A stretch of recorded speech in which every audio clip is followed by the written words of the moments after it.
Foreign Secretary David Lammy criticized the proposal to reduce international aid just 2 weeks before Prime Minister Keir Starmer announced such a cut.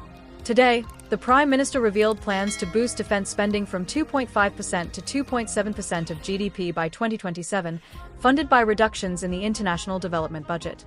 This decision follows Donald Trump's remarks that Europe can no longer depend on the US for military support and comes amidst increasing concerns in Europe regarding the resolution of the Ukraine conflict. The announcement has prompted significant backlash from senior Labour officials and the charity sector, who labelled it short-sighted and a setback to Britain's esteemed position as a leader in global humanitarian aid and development. The cabinet has endorsed this decision, although Lammy had previously warned that cutting foreign aid was a mistake. In an interview with The Guardian's political editor, Pippa Crerar, he cautioned that it could be a big strategic mistake for the Trump administration to eliminate the US aid agency, potentially allowing China to expand its influence. Lammy referenced the former Conservative government's choice to merge the Foreign Office with the Department for International Development, stating, "We have spent years undoing that strategic error. Development is a vital soft power tool. Without it, I worry that China and others could fill that void." He expressed concern over how the last government managed aid reductions, advising US counterparts to learn from the UK's missteps.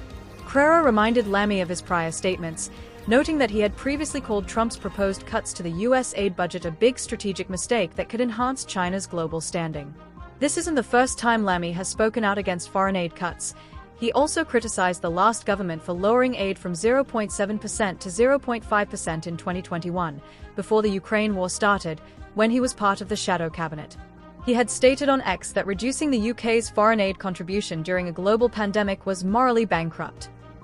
Starmer, then the leader of the opposition, also condemned the aid cuts on X, describing them as callous and detrimental to national interests, asserting that Boris Johnson was harming Britain's global reputation.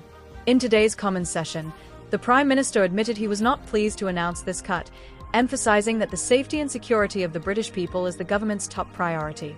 Chancellor Rachel Reeves supported the decision, stating on X that Labour would always prioritise national safety, hence the increase in defence spending to 2.5% of GDP by April 2027.